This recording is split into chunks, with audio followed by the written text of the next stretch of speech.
So that's the first one. Don't start too high. Let a salesman make the first offer. Okay. Number 2.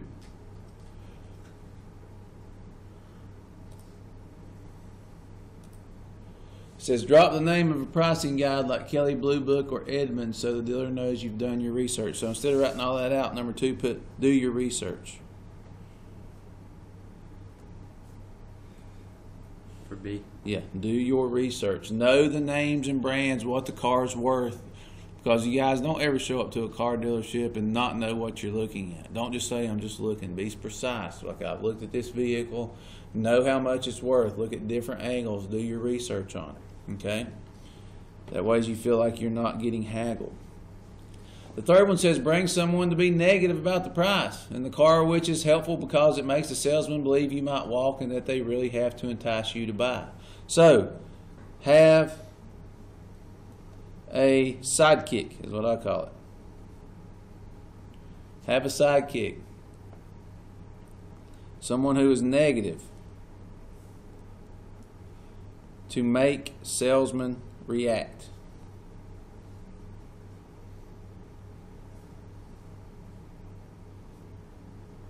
Okay? Let them talk about how high the mileages are. Maybe this engine isn't quite the one you need. Let them, get the salesman thinking. The fourth one says, leave altogether if they do not offer you the price that you were hoping for. To send the message that they cannot control you. The car dealer called the buyer back 3 times after he left. In the video, it said they called him back 3 times. So number 4, put down be prepared to walk or be prepared to leave.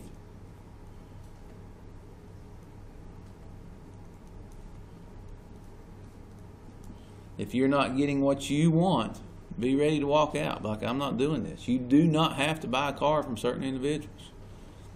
Okay?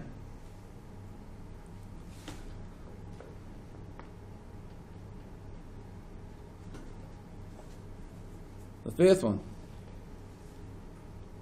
says always shop at multiple dealerships and make sure that the salesmen know that.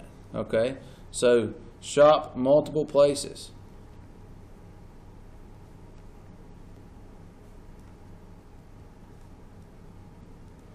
And then you make sure dealers know that.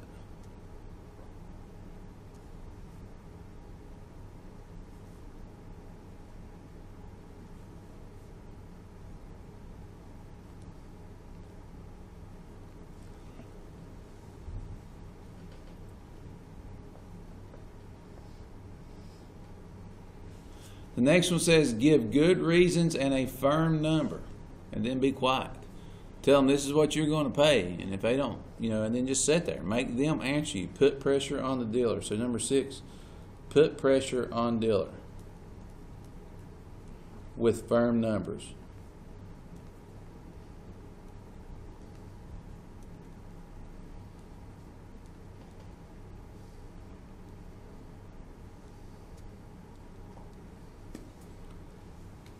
Okay? And then when they offer you and you want a counter offer, it says increase your offer with a smaller increment than the increment the dealer drops. So what that means is, if you paid attention in the video, he said that he would do like $21,000, right? And then the dealer said, well, we can go 22 something, 385. Well, that he dropped it like $2,000. Well, then you went up only 500.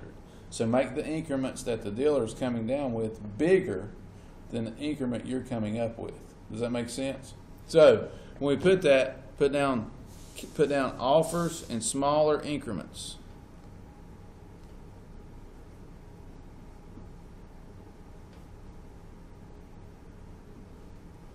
Offers in smaller increments than the dealers.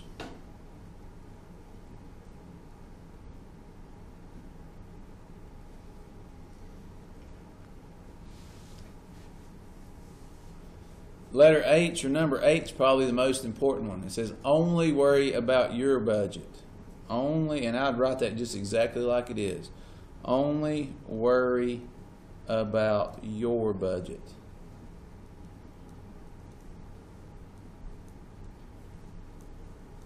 Not theirs. Okay? Worry about what you can pay, not about what a car dealership can pay. All right? And then the last one says shop at the end of the month and look for cars that have been sold a lot lately. So shop at the end. Why should you shop at the end of the month? Does anybody know? Because they're getting new cars in. Yeah, they're going to be getting new ones in. So what are they going to do to the ones that's been sitting on the lot for a couple of months? They're going to lower them anyway, right? So you may get a better deal with it. Okay? Number 3 on there is saying, do you think you could successfully negotiate a fair price for a car? Okay? Hopefully you could. Okay? And then the rest of these, how does increasing the size of your down payment impact your auto loan? We talked about that already. If you have a bigger down payment, what does that do to your monthly payment? Does it make it go up or down?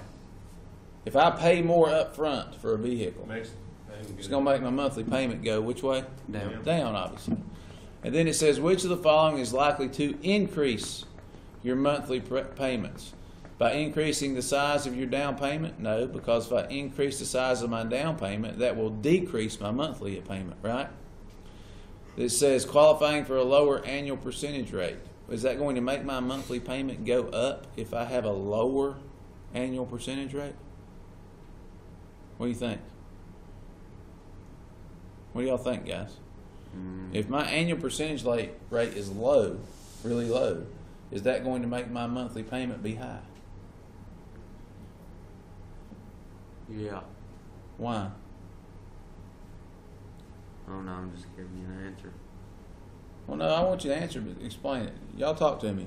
Think about it. We done a little math a minute ago with the car loan. If I get a really, really low interest rate, does that mean my credit's good or bad?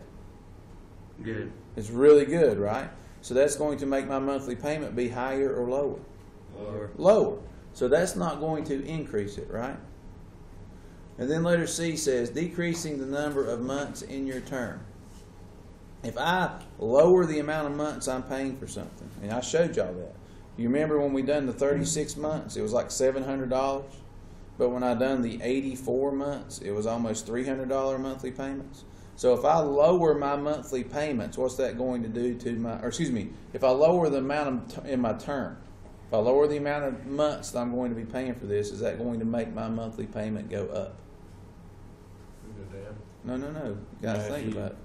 If you lower your months, it goes up. Yeah, if I lower my months, if I'm going to pay for something in 12 months, I'm going to pay more in that 12 months as a monthly payment than what I would pay if I'm paying for the same thing over 24 months. You guys understand that? Because I got a shorter window to pay for it.